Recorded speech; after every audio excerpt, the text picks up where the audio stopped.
Right now at 5, a Freeport man's behind bars. The arrest after a domestic violence incident on Galena Avenue. Plus a mass shooting suspect in court. The judge is ruling on his request to change venues. And State Line Fire Department stay ready for an emergency. Today's training at the Rockford Airport. Live from WTVO 17. This is Eyewitness News at 5. Good evening, I'm Mimi Murphy. And I'm Wendell Edwards. We thank you for being here. We'll get to those stories in just a moment, but right now at 5. At new at 5, Cherry Valley police are reporting shots fired near the Cherryvale Mall. This is a live look at the intersection now. Police have cleared the area, but around 3:30 this afternoon, shots were fired from a car on South Perryville Road near the intersection with Charles. That car then headed south on Perryville. Cherry Valley police are currently on the scene investigating. We will bring you more information as soon as we have it.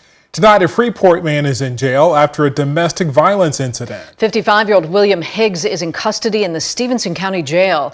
Police say Saturday night they responded to a domestic violence incident at a home on Galena Avenue. There, they found a woman who had visible injuries and arrested Higgs. Police later went back into the home with a search warrant and found 2 weapons. Higgs faces charges of domestic battery and unlawful use of a weapon by a felon.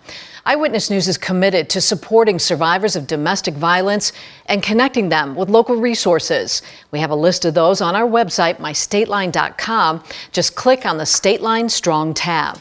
Tonight, 2 teenagers in Rockford face charges after allegedly driving a stolen car. This happened Sunday morning around 12:30. Scope officers stopped a vehicle on Jackson Street near Longwood. 2 14-year-old boys were in that car. The driver ran out before being arrested a short time later. The passenger was arrested without incident. The driver has been moved into juvenile detention, facing charges of felony theft and possession of a stolen vehicle. The passenger was released to their parents and is facing a trespassing charge. The trial for the man accused of killing 3 people at a Rockford bowling alley will go on as planned. Duke Webb appeared in court today. A judge denied his attorney's request for a change of venue and a jury questionnaire addition. Webb suspected of killing 3 people at Don Carter Lanes on the night of December 26, 2020. 3 other people were also injured. Webb's attorneys tried to argue that he suffers from mental health conditions, but a judge ruled he is fit for trial. That trial will now begin December 2nd. Webb faces life in prison if found guilty. Rockford gas prices have fallen 2 cents in the past week. That's according to the latest report from Gas Buddy.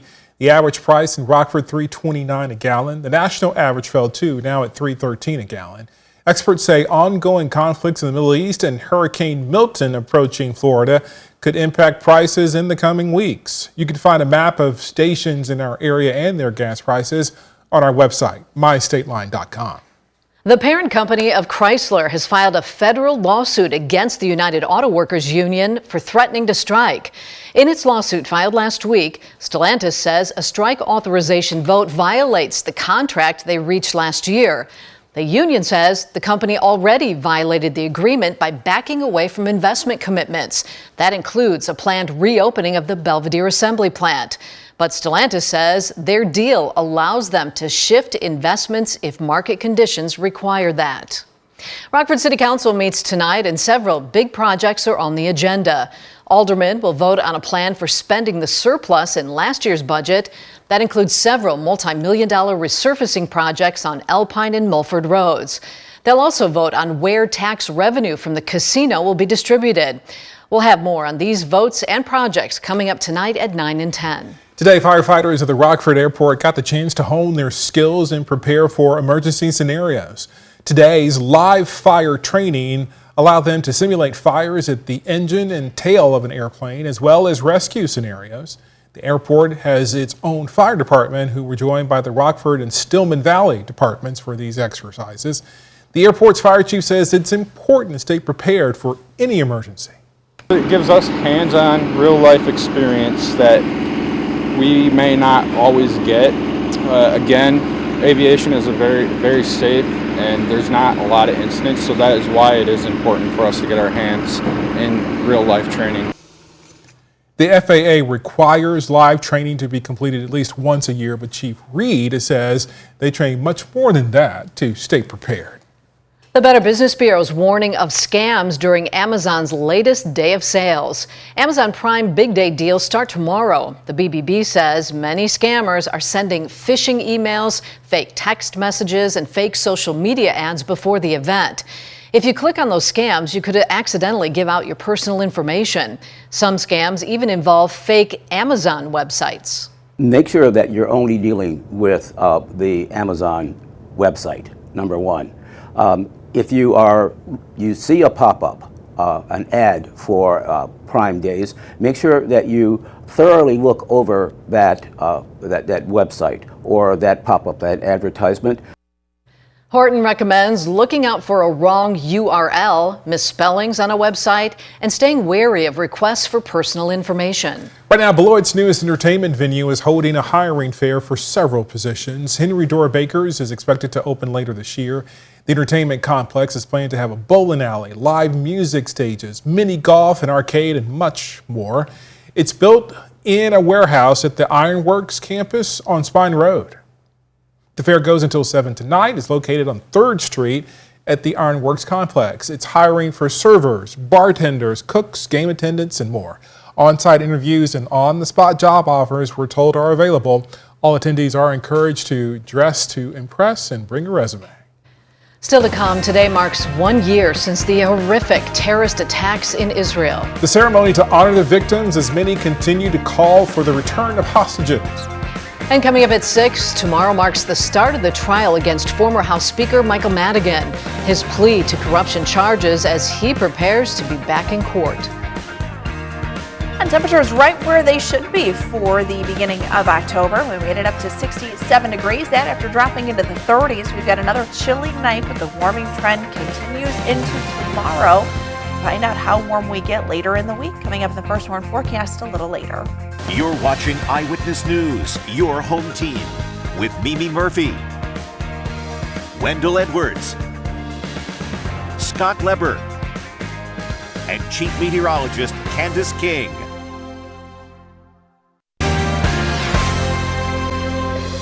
Today marks 1 year since the October 7th terrorist attacks in Israel.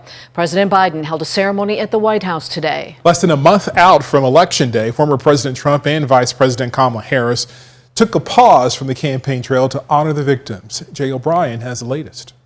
President Biden and the First Lady marking 1 year since the gruesome October 7th Hamas terror attack on Israel, lighting a single candle in a simple, solemn ceremony. For the souls of the holy ones, men, women, and children who were killed on October 7th. The president calling Israeli President Isaac Herzog to offer his condolences on this anniversary, but not speaking with his counterpart, Prime Minister Benjamin Netanyahu. Israelis pausing Monday to honor the more than 1,200 people killed and the roughly 250 taken hostage by Hamas, more than 100 of whom are still missing, including at least 7 Americans. We're calling for President Biden and his administration to focus on getting the Americans home. We want Prime Minister Netanyahu, as the leader in Israel, to put bringing the hostages home at the top of the list of what they will accomplish. That October 7th attack igniting a war in Gaza. The Hamas-run health ministry says more than 40,000 people, many civilians, killed in the fighting there. Entire communities now unrecognizable. And Israel conducting new airstrikes over the weekend against Hezbollah targets, another Iranian-backed terror group that's been launching rockets into Israel in support of Palestinians. Back home, law enforcement on high alert, the Department of Homeland Security and FBI warning the October 7th anniversary could motivate more acts of violence. And less than a month from Election Day, both former President Trump and Vice President Harris marking the solemn milestone. Trump visiting a Jewish memorial in New York City. And the vice president saying in a statement she is devastated by the pain and loss felt by Israelis and adding, quote, "We must never lose sight of the dream of peace, dignity, and security for all." Jay O'Brien, ABC News, Washington. Here in the state line, temperatures cooled off a bit. We only made it into the 60s today. Candace will let us know if that fall weather will last. Her full forecast is next. Now, your First Warn weather forecast from Chief Meteorologist Candace King. We got lots of sunshine out there, so take a live look with our Marcel SkyTrack camera out in Freeport. This brought to us by Rockford Career College. Earlier, we had some cloud cover and still seeing some clouds pass down to the south of us here late this afternoon and evening, but our skies will clear as we go through the night, and that means temperatures are most likely to drop down into the 30s. Now, this morning, we got down as low as 34 in Galena, 35 in Freeport, and 37 in Rockford. We warmed nicely here this afternoon, climbing into the upper 60s, right where we should be for the 7th of October. 66 degrees in Rockford, 62 now in Poplar Grove, 65 in Rochelle, and 64 our current number down in Dixon. 64 the last hour for our weather watcher Terry down in Genoa. No rainfall, light northwesterly wind, and a dew point temperature that sits at 33. So a very dry air mass in place, and this dry air is something that'll stick around here for at least the next several days. We've got a few clouds working through, but high pressure really gaining hold here across the plains, Midwest, and the Great Lakes, and that'll stay our major weather maker here for us locally as we look through the end of the week. But down to the south, we've got Hurricane Milton, which rapidly strengthened from late yesterday evening into this morning.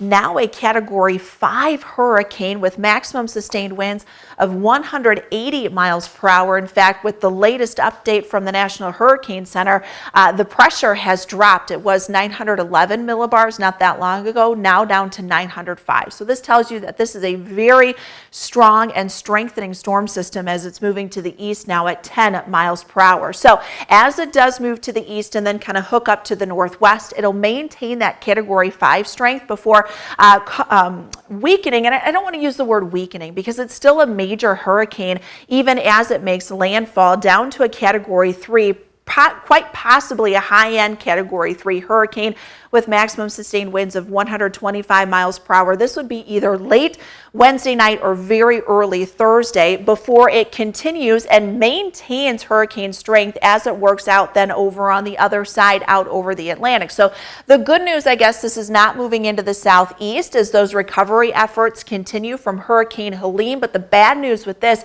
is an area that had significant flooding from the storm surge from Hurricane Helene. Now the landfall of that was north of there in the Big Bend region. This will move very close to Tampa, either right over or maybe just to the south, but really anywhere from Tampa down to Sarasota and then down to Fort Myers really has to pay attention to this. Why? Well, because you look at where exactly this is expected to make landfall, and as it does near that Tampa, Sarasota area, you've got strong storm surge. So what am I talking about? Waves or storm surge that could be roughly 10, 15 feet, which would be higher than what Hurricane Helene brought, as that right front quadrant of that hurricane is typically the strongest and the most destructive, with the wind, the storm surge, and the rain too. So this is a long-lasting and wide-ranging impacting system. Now, a couple weeks ago, we showed you our camera down in Tampa. This is the same camera when Hurricane Helene came on shore. This actually had a lot of storm surge, so a lot of flooding. That has all since receded, but I anticipate this to look very, very different here in just a few short days. For us, it's some patchy frost we have to be concerned with. Down to 39 degrees again tonight underneath a mostly clear sky. Wind will pick up a little tomorrow. That northwesterly wind, we're right around 72. But guys, look at this. We're in the 80s again by the end of the week. Another cold front comes through, and that'll drop us down into the 60s by early next week. Thank you, Candace. Wisconsin next with sports. The Bears are right on track where they are expected to be with their rookie quarterback. We're hearing what the coach liked most about Caleb's performance yesterday. Now sports with sports director Scott Leber. Well, we thought it would take a while for Caleb Williams and the Bears offense to start to click. We have seen that now for 2 straight games. Taking the Charlotte Panthers is no big deal, beating a bad team like that. But when you have a rookie QB, you want his confidence to be built up every opportunity he gets. And Williams sure looked confident yesterday, slinging touchdown passes to DJ Moore and doing a very good job of running a no-huddle offense. Matt Eberflus also liked the way Williams spread the ball around and got it downfield. The ability to get the ball to the receivers, in a more consistent way. And, that was by design. That was by, we haven't had a big game like that by the receivers yet. So there's, playing point guard, he's done that, a couple games ago in the last game, getting it to the tight ends and backs. But this was getting the ball down the field to the receivers. That was most exciting to me. The Bears have already left for London, where they will play on Sunday morning our time against the Jaguars. The Packers will stay put in Green Bay these next 2 weeks for back-to-back home games against the Cardinals and Texans. We'll see if the Packers get Christian Watson and Romeo Doubs back on the field. With or without those two, Jordan Love knows he can't make any more bad decisions like this one he made in the second quarter yesterday that handed the Rams a pick six. It's one of those plays, I'm trying to get rid of the ball. And, I was falling and I didn't really have balance. And I was just trying to get it out of bounds, and it's tough. I'm falling, I don't have enough power, but just throwing it at the ground and not giving any possibility for a bad play to happen. In the Monday night game tonight, it is the 2-2 Saints against the 4-0 Chiefs. That game will be shown on ESPN. In baseball's playoffs today, the Tigers and Guardians are scoreless in the 8th inning. In a bit, the Royals will take on the Yankees. The Yankees won the first game of that series. The Blackhawks are set to open their season tomorrow night in Utah against the Utah Hockey Club, formerly the Arizona Coyotes. And the Blackhawks have set their opening night roster. No major surprises. Former Ice Hogs defensemen Isaac Phillips and Nolan Allen both made the roster. Allen will be making his NHL debut tomorrow. It's a dream come true. I've been working for this moment, my whole life, and it's gonna be really exciting and really surreal, I think. And by the way, that opening game tomorrow will be shown on ESPN.